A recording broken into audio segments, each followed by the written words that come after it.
We've talked on so many occasions about managing our well-being, and today we're tackling sleep, or lack thereof. Oh my goodness. As a parent and an entrepreneur, there are so many things that keep me up at night, both personal and professional. Me too. Let's talk through some of these things to see if we can finally put these concerns to bed. Literally. The Speakeasy Podcast, real talk about leadership and sanity in the creative industry. I'm Karen Steffel. And I'm Jen Estel. Managing creativity in business, we probably have an opinion on that. No prohibitions. Clearly, we have cocktails. What do you got in that tall glass there, Jen? I've got some aviation gin, and it's a drink called Lady Boss, and I love it. It is so good. It is aviation gin, We Love You Ryan Reynolds, with an ounce of lime juice and a little bit of simple syrup and ginger beer. Oh, it's so beautiful. It's a really pretty color. And for a topic of what keeps you up at night, a gin from Ryan Reynolds might be an answer. That's what keeps me up at night. Yeah. Hey, Ryan Reynolds, we like your gin. Okay, yeah, it's a beautiful drink. You guys should check it out. And we're excited about this particular topic because Karen and I, like many people in our situation, spend lots of wee hours staring at a clock. So I don't ever have trouble going to bed. I am not a night owl. I am very happy cashing in at 11. I'm not a burn the midnight oil person. If I really am worried about being prepared and being ready and on my game, I'd rather go to bed early and get up really, really early and work at 4 a.m. Because I'm awake anyway. 4 a.m. is when I'm awake. Yeah. I have sleepless nights where I'm waking up at 3:30. By 4 o'clock, I finally give up and I'm out of bed. It happens all the time. Yeah. It's actually really good, though. Just get up. Yeah. I've given up on just laying there being frustrated. Yeah, because you do. You wake up feeling really frustrated and really sort of downloading the things that happened in the day. A few weeks ago, I woke up and I was frustrated with something that happened at work, and I was worried about a client deadline and trying to do to-do lists in my head. And before you know it, 3:30 turns into 5:30 and Yep. The birds are chirping. Yep.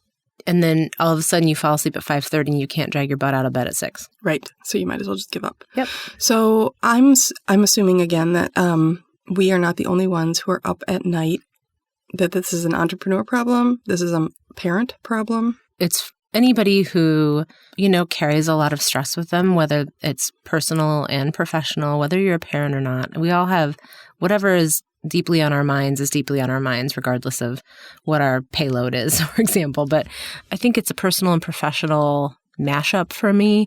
I tend to spiral. If a thing wakes me up, it then spirals into the next thing and the next thing and the next thing. So it's, I wake up because I'm worried about a schedule issue or a client or something's coming up where I really want to make sure that my team feels prepared or cared for or acknowledged in a certain way.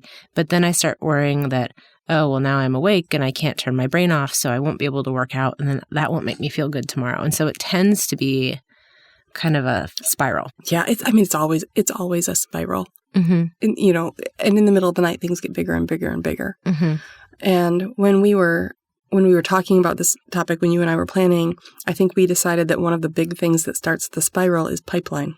Yeah. Professionally, right? Yeah, absolutely. And it's funny because, when you're a high achiever, you can lay there at night and worry about pipeline, even when the pipeline really isn't the issue. But the thing is that it never turns off. Right. As soon as you have a big win, you can go, oh man, I could celebrate that. But then you got to go get another one. Yeah. Pretty immediately. And I always, when I'm having a frustrated entrepreneur day, I think, gosh, wouldn't it be great to have one of those jobs where your paycheck just comes and you don't have to think about it? And it's not that we're worrying about payroll. It's not that I don't know where the paychecks are coming from, but I'm always thinking about it, right? Well, because you can't turn it off. If you slough off or get lazy about your pipeline, then it dries up. Yeah. I've got to imagine that professional fundraisers have the same problem. Mm-hmm. So even though they might not be entrepreneurs, they have a pipeline problem too, and that's the single focus. And, the thing I said to you earlier is the problem with the pipeline is that it's like crack or something. Yeah. Because you can get a big win and you're like, yay, this is really exciting. And the next win, if it's just as big, it's only just as big. So you need a bigger win. And then you need a bigger win. And you need them faster in order to not feel stressed about the pipeline. Yeah. It's ridiculous. Well, and I think that there is a thrill to winning Right. Sure. There's a thrill to competing for a project. There's a thrill to winning that project. And it's not just about the money. It's about feeling acknowledged that you two have been selected. So Right. I think it's hard. I think that's something that absolutely keeps me up at night. And I think human resources used to keep me up at night more than it does now. Yeah. I think you and I have each been through enough, breakups and professional breakups and things like that you know that they're going to happen. They're kind of not something you can control. And that if you try not to control them, then they don't feel like they have as much of a grasp on you. It's not that I don't lay in bed worrying about human resources, but I don't worry about getting hoodwinked quite as much as I used to. Is that an appropriate word? Can I say that word? You can say hoodwinked. Why not? I don't know. I like it. Let's I just check it wondered out. whether it was a bad genesis that would make me a bad person for saying so. That's true. If it is, we'll have to look that up and we'll have to take that out of our vocabulary because you have to do that. When you realize that a word has a root that's not so great, you have to remove it from your vocabulary. That's the rule. I'm not worried about HR in the same way that I used to be. I used to be very worried that my staff was okay and how are they doing, et cetera, et cetera. Now the thing I worry about is logistics if something happens. People leave. That's fine. It's how the industry goes. A creative person will leave. You will find another creative person. Mm-hmm. That is okay, and I've accepted that happens. The thing about that keeps me up is scheduling, right? And I might be slow on client projects, and then my billing might be off, and I have to put in some time to find a new person.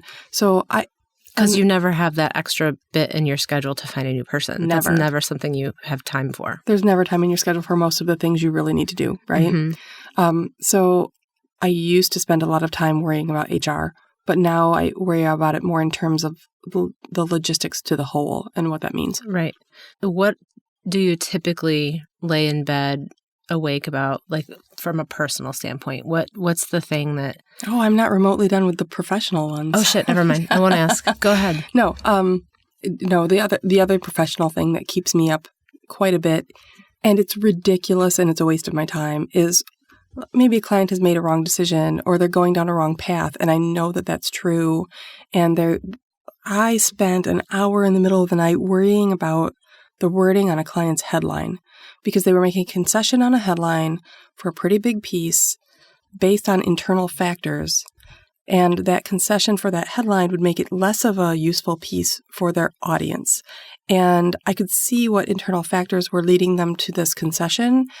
And it was driving me crazy because it makes the piece not as good, not because I want the piece to be magical, but because I really want it to work for them. And we know that in order to work, it has to resonate with the audience, not with the internal people. I spent an hour in the middle of my night worrying about that. Lies. I spent a half an hour in bed worrying about that before I got up and wrote a 6-paragraph email to articulate all of my concerns. I did not send the email at 4 a.m. You'd be very proud of me. But I had to get all my thoughts out. And that's just a headline. Yeah. What? That's messed up. I've done that too recently. I lost a lot of sleep over a client project who they, for days and days and weeks, couldn't identify the right participants in their video. And it was unscripted storytelling, so we really needed the right people. And I got to the point where we were within a week of filming, and we didn't have anybody to film. And I was certain that I cared more about their video than they did. And I didn't know. That is a very hard question to ask your client because you don't want to accuse them of not caring. And so that kept me up a lot at night before I was able to come to a set of questions I could ask to really get underneath what was driving the disconnect internally for them. And so it helped put the project back on track, but I lost a lot of sleep over that project because I can't be the one that cares the most. I know. It is a bad idea to be the one that cares the most. But it's your reputation too, right? Yeah. While I absolutely care about my reputation, it's not about, I don't have much of an ego at all. Sure. Ideas are just ideas and there's always another one. But I wanted to make sure I cared at the appropriate level. I mean, if I perceive that I care the most between me and the client, then I'm worried that they just don't care, then I feel like I'm on the wrong side. Then it starts to feel transactional. Sure. And I don't ever want to be in that position. Sure. And there's this teeter-totter of care enough to do your best, don't care so much that you are losing sleep. And I see that in the creatives at my office too, that they care a lot about their product and finding that balance between what the client needs and what we need as producers. It's just an interesting place. How about personally? What's the thing that keeps you up the most personally? I mean, worrying about my kids, right? There's a million things to worry about. It can be as small as one of the boys being unusually quiet for a half an hour, and my mom brain can invent a story that is so disastrous about why he's being too quiet that I've pretty much written the 2-hour special on this terrible thing that happened to this family. I mean, it's ridiculous. I don't know. How about you? I think especially with kids, when you're raising humans that, you can't control. You can't control other humans. So, you have to give them the breathing space and the living space to kind of evolve. And then you're kind of You're the cruise director is what you are. I was actually thinking of it as more like Pong. It's like you're just kind of keeping them within the boundaries. Oh, yeah, there you go. Kind of like, a little over here, a little over here. But I think anytime you're dealing with like kids. You're like the bumpers the bumpers so we don't have gutter balls. That's right. Yes, or I am the gutter. Who knows? I hope I'm not the parent that's the gutter. But I worry about my kids' well-being. So whether it's their physical and mental safety, or whether it's just how they're doing, like you were saying, their mental well-being. I just, I'll have done a really great job with my kids if they turn out to be happy, healthy people. Right. And, Right. And it's interesting because it sounds simple, doesn't it? It sounds so simple, but when you're in the middle of the minutia seems really important, right? My middle son didn't get the class he wanted for his junior year, and we could easily play out how that would ruin his whole life. But you know what? It's not going to ruin his whole life. He switched around a couple of classes. It might not be 100% of what he wants, but 6 years from now, he's going to be fine. That's right. And we are probably not going to attribute the fall of the empire to that one class junior year that I did not get. Yeah. But it feels really important at the time. Yeah. Sometimes I worry about whether I'm exposing my kids to enough variety of things that they'll go like, ooh, that was fun. I'd like to try more of that. Or like, what if I never expose my child to an experience that lights their soul on fire? Right. What if I just don't know? You can't expose them to every experience on the planet. Right, but that's what I worry about. Of course it is. Of course it is. We're not talking about logic and reason in the middle of the night. No. Talking about a rambling brain. Do you think you're up in the middle of the night because you have so many things on your to-do list, both professionally and personally, that you just need more time to do them? And so the middle of the night is when that happens? Yeah, and I think that my brain, while I can fall into bed exhausted and go to sleep with no problem, even my dreams are reality-based. Often I replay actual things or I play out things that haven't happened. And Me so too. Sometimes I wake up really exhausted because I've redone a whole day of work in my sleep. So rather than just really letting my brain turn off. So sometimes it just has more power over me than my will does to get a good night's sleep. There are all kinds of people who could explain to us ways to get a better night's sleep, from giving up your screens and giving up your booze to improving your mattress and your pillow. There are lots of things you can do to good bedtime rituals. We know all these things. Yeah. It's not like we haven't tried them, right, read about them, guilted ourselves into them. Mm-hmm. We still have things that keep us up at night. Yeah. And I don't think anyone who is in charge of another person's well-being, whether that be at work or at home or whatever it is, can get away without these kind of nights. I don't think there's any reason to be a martyr and suffer over them either, and to put your own well-being at risk for that cause. But at the same time, you'd have to be made of stone if you didn't actually worry about the responsibility that you bring to the environments that you interact with, whether it's home or work. So I have a rule that if I wake up before 3:30, I don't check my phone, but I do quickly turn on a meditation app. And it's just this very nice British voice talking me through things that lulls me back to sleep. And it has, it's called Buddhify actually, and it has several different styles of listening, of meditation. So whether it's travel or anxiety associated with work or needing to go to sleep or stay asleep or go back to sleep. So it's got a lot of different things that you can subscribe to. But also, I use a tactic that you gave me forever ago. When and I've mentioned it so many times, but you've always said, what's the worst that can happen? Solve for that. And then all the other problems are easier than that one. And so I will do that in the middle of the night. If there's something really keeping me up that I just can't shake, I use that. So thank you. You're welcome. I got it from Dale Carnegie. It's not really my idea. But it is so useful. What I do is I make it a rule that if I'm up in the middle of the night, the first place I go is outside. And I sit and I watch the backyard. And so in the middle of the winter, that means there has to be a blanket at the ready. So I have a spare blanket near the bed that if I know I'm waking up, I just grab it and take it with me. It's much more robust than any robe could ever be. And I will wrap myself up in the blanket and sit outside for as long as I can, just watching the out of doors, the clouds, the sky, the animals, the wind, and see what that can do if I can clear out my head or get myself ready for sleep. And one of two things happens. Either I clear out my head and get myself ready for sleep, or I get a really good idea, then I get excited, then I get my laptop, and then I'm up for a while. Yeah. Which actually is fun.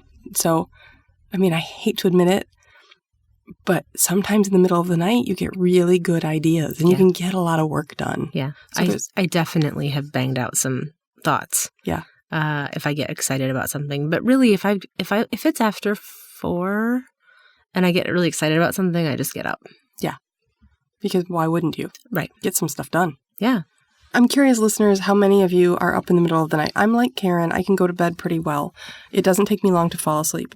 But that middle space, getting up, is where I struggle all the time. Mm-hmm. We look at each other and think that's absolutely normal because, look, we both do it. It must be. We agree, so that must be it. We are a sample size of 2. It must be right.